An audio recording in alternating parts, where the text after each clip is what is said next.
আমি যে 3 বছর যাবত ইসলাম ধর্ম ছেড়ে আমি তার সাথে সংসার করলাম, এত খারাপ লাগে নাই। আমি আমার মাকে ছেড়ে দিয়েছিলাম, এত খারাপ লাগে নাই। আমি আমার বাবাকে ছেড়ে দিয়েছিলাম, এত খারাপ লাগে নাই। আমি আমার ইসলাম ধর্ম ছেড়ে দিয়েছিলাম, আমার এত খারাপ লাগে নাই। আমি শুকরের গোশত খেয়েছিলাম, আমার এত খারাপ লাগে নাই, শুধু একটি রমণীকে পাওয়ার জন্য। কিন্তু যখন দেখলাম এই কোরআন নিয়ে আমি শান্তি ব্রত তোমাদের ঈমানদারকে বৃদ্ধি করে দিবে, ঈমান বৃদ্ধি করে দিয়ে শুধু তাই নয়, জাহান্নামের অতল গহীন থেকে তুলে তোমাকে জান্নাতের সার্টিফিকেট ধরাইয়া দিবে। বিশ্বাস হয় না? আজকে কোরআন থেকে আমরা অনেক দূরে, ঠিক না বেঠিক? কোরআনকে মহব্বত করার দরকার আছে না? কোরআন পড়ার দরকার আছে না? কোরআন কয়জনে পড়ে?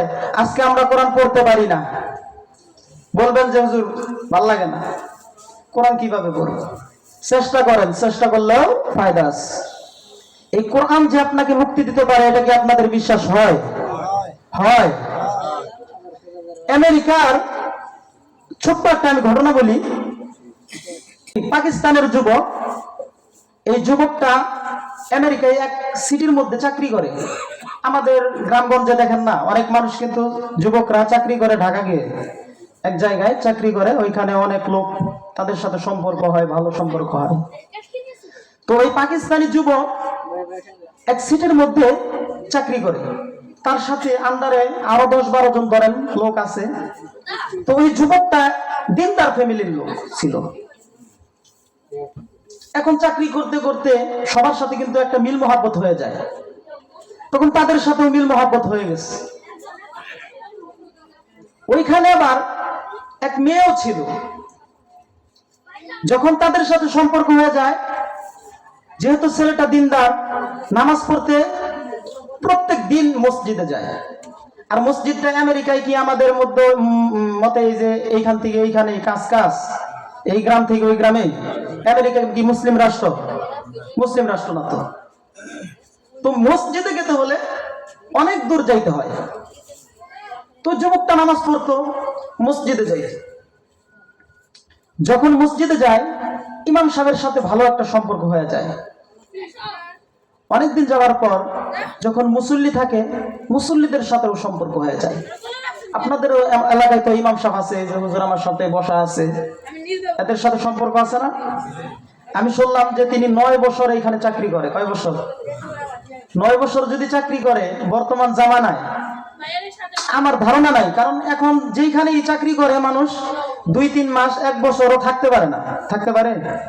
একটা মানুষ যদি 9 বছর কোনো মসজিদে থাকে, তাহলে আপনি একটু ধারণা করেন কতটুকু স্যাক্রিফাইস করে, কতটুকু ভালোবেসে, কতটুকু সমাজকে মহব্বত করে থাকে। একটু চিন্তা করেন। ওই যুবকটা কি করলো? যুবক যখন ইমাম সাহেবের সাথে সাক্ষাৎ হয়, অনেক ভালো লাগে।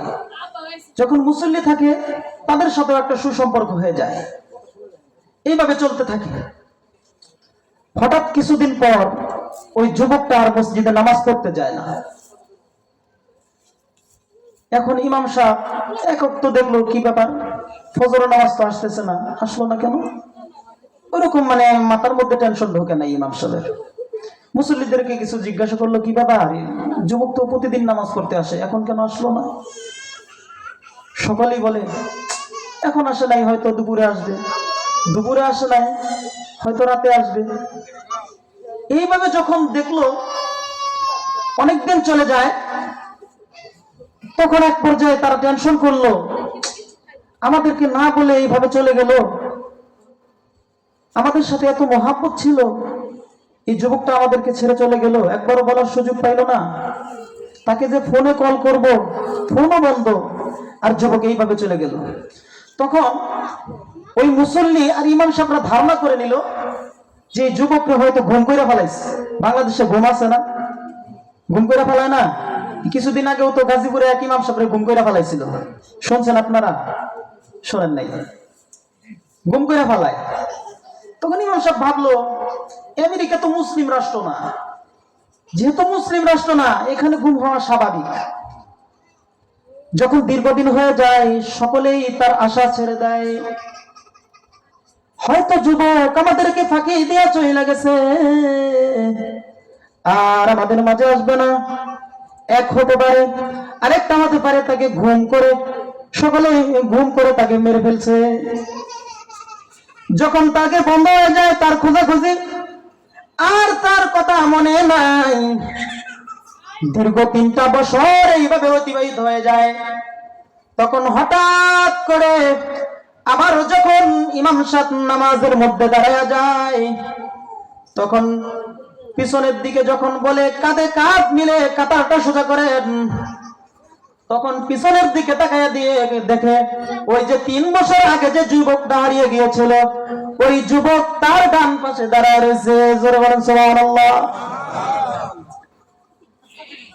যেহেতু 3 বছর একটা যুবকের সাথে সম্পর্ক নাই, হারিয়ে গেছে, ভুলে গেছিল, হঠাৎ করে 3 বছর পরে যদি তাকে দেখে, তার সাথে কথা বলার আগ্রহ জাগে কি জাগে না? ইমাম সাহেব নামাজে দাঁড়ায় গেছে, কিছু তো বলতে পারে না, চোখের ইশারা দিয়া বলে, হে যুবক, একদিন 2 দিন না 3টা বছর তুমি দূরে চলে গেছিল, তোমার কোনো খোঁজ নাই। চোখের ইশারাতে বলে নামাজের পরে একটু বসবা, তোমার সাথে কথা আছে।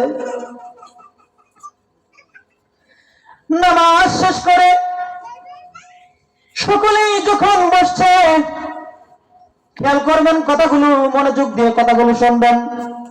আমার এই কথা বলার দ্বারা অনেক ফায়দা আছে। যদি একটা কথা আপনার দিলের মধ্যে লেগে যায়, হতে পারে এই কথার দ্বারা আমি আলা আমিন ও নাজাতের জরিয়া হতে পারে, ঠিক না বেঠে? নামাজ শেষ করার পর মুসল্লিদের সাথে যত সম্পর্ক ছিল, তারা তাকে দেখে তার চতুর্পাশে ঘিরে বসছে। চতুর্পাশে যখন ঘিরে বসে, ইমাম সাহেব আসছে, ইমাম সাহেব এসে তার চোখের সামনে চতুর্পাশে ঘিরে বসছে।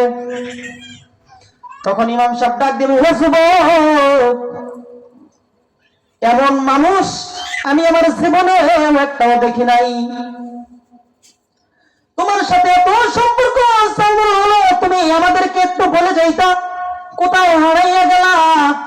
3টা বছর তোমাকে দেখি নাই, আজকে 3টা বছর কোন জায়গা থেকে তুমি উদয় হয় না? যুবক কিছু বলতে পারে না, চোখ দিয়ে পানি আর পানি ঝরে।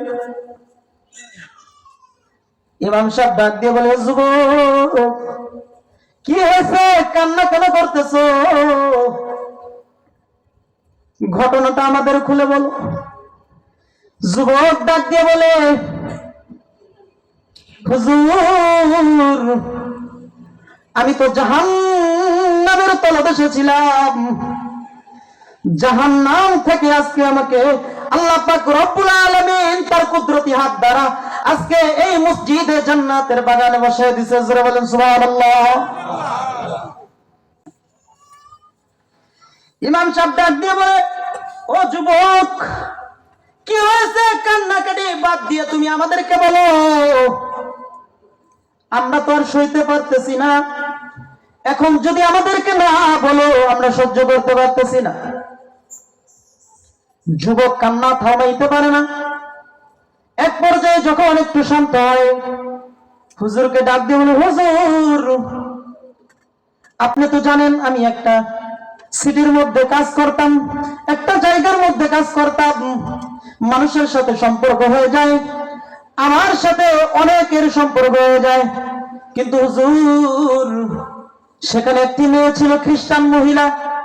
ওই খ্রিস্টান মহিলার পিছনে আমি তার প্রেমে পড়ে যাই।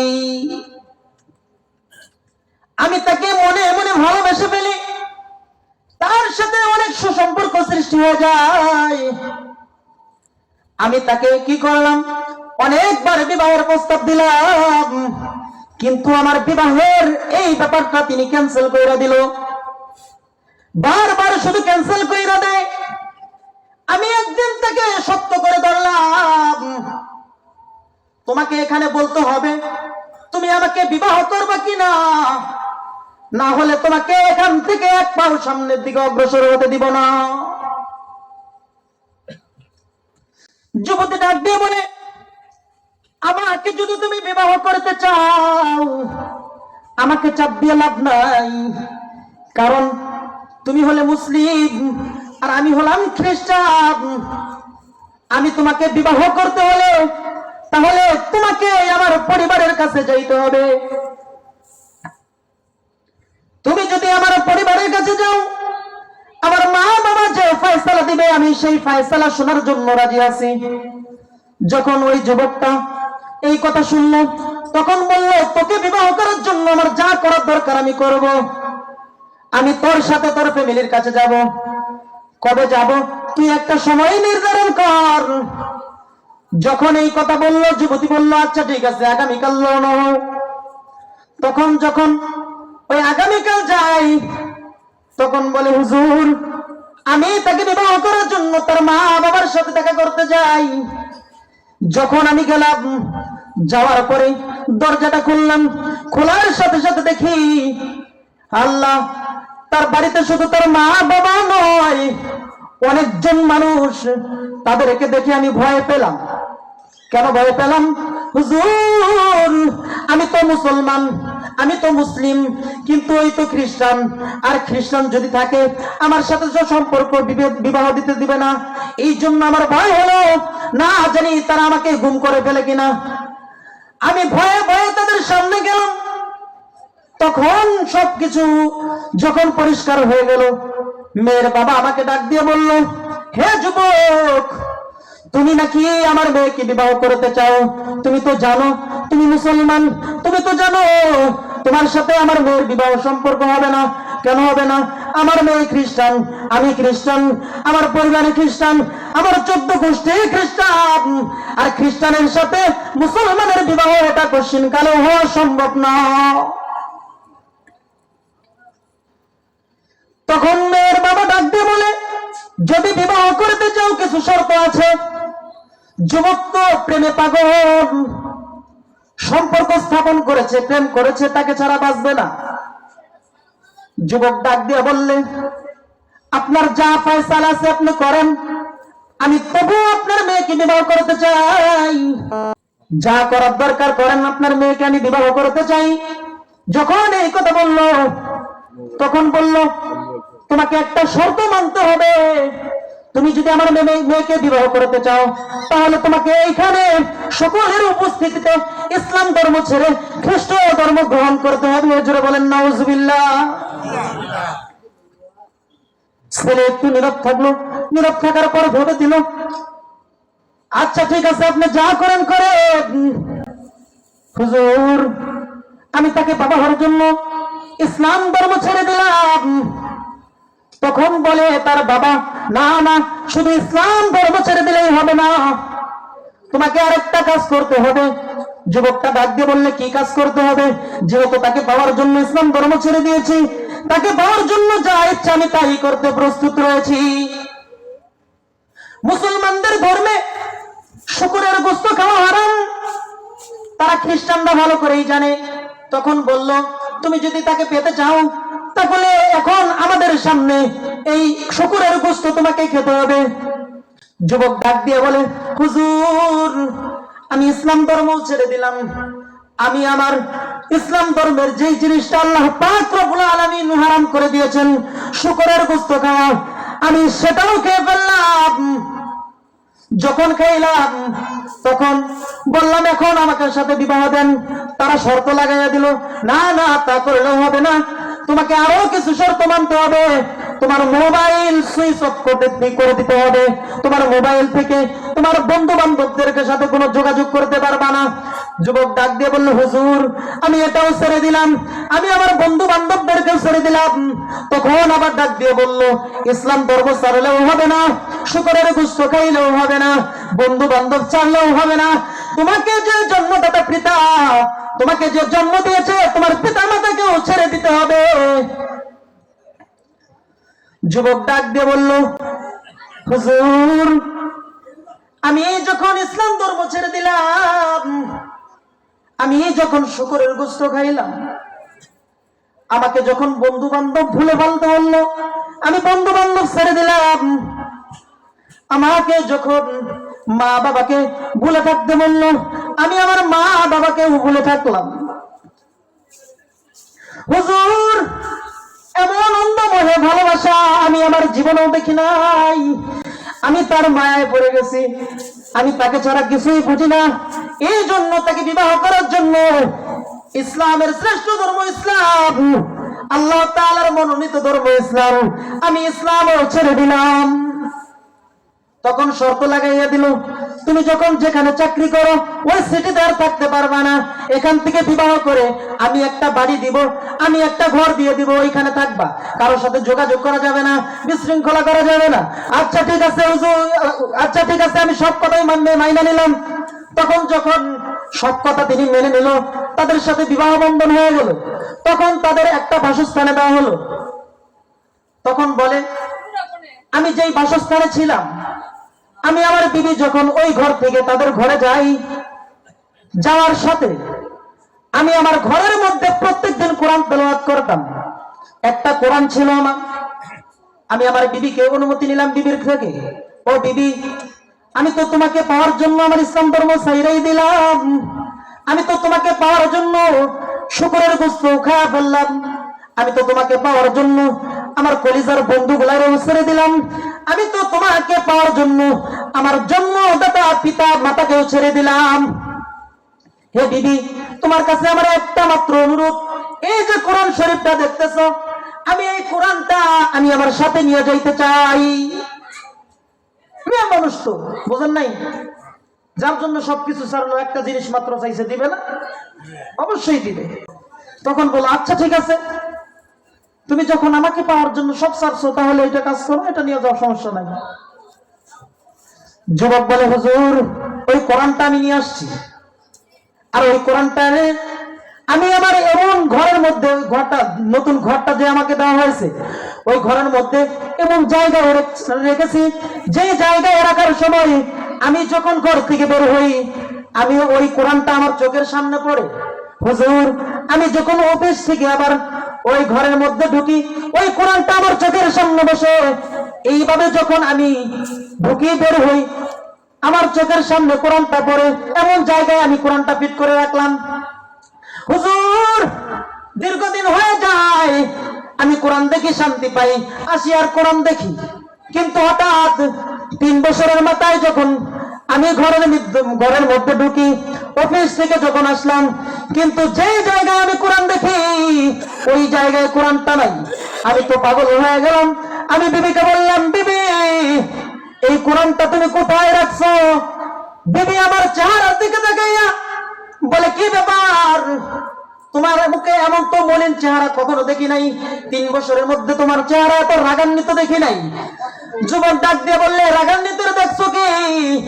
তাড়াতাড়ি বল, কোরআনটা কোথায় রাখছো? যুবতী ডাক দিয়ে বলে,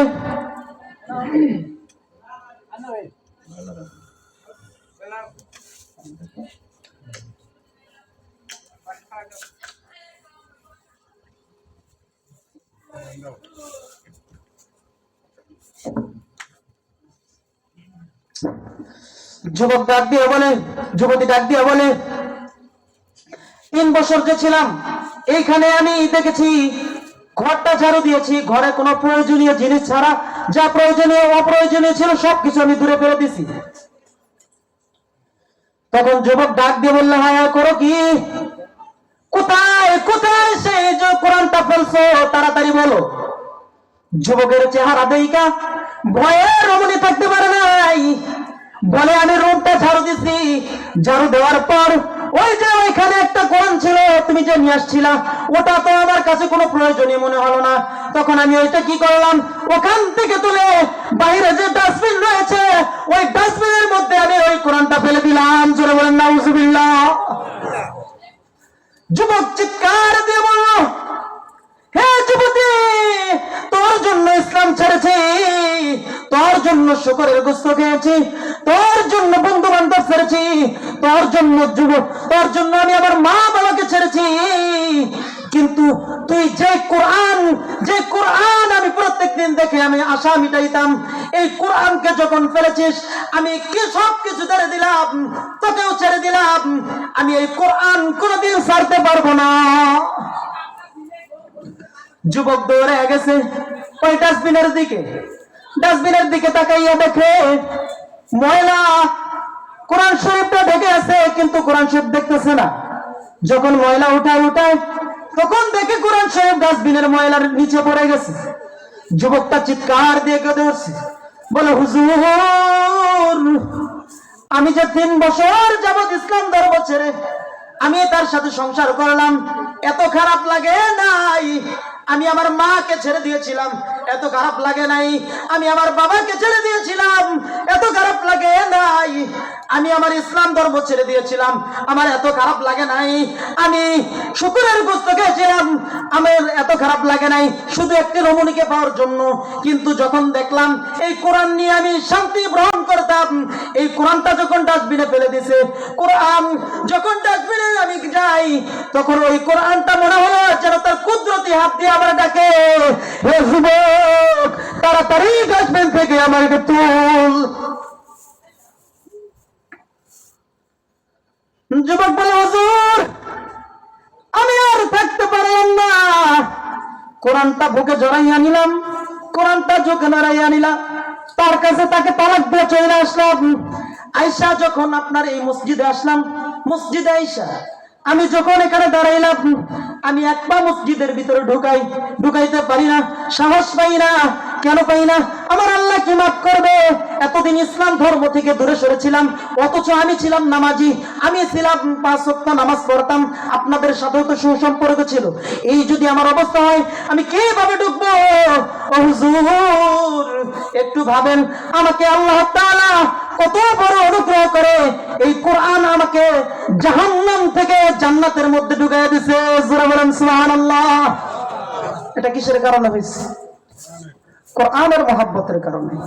আমি বলতে চাইছিলাম,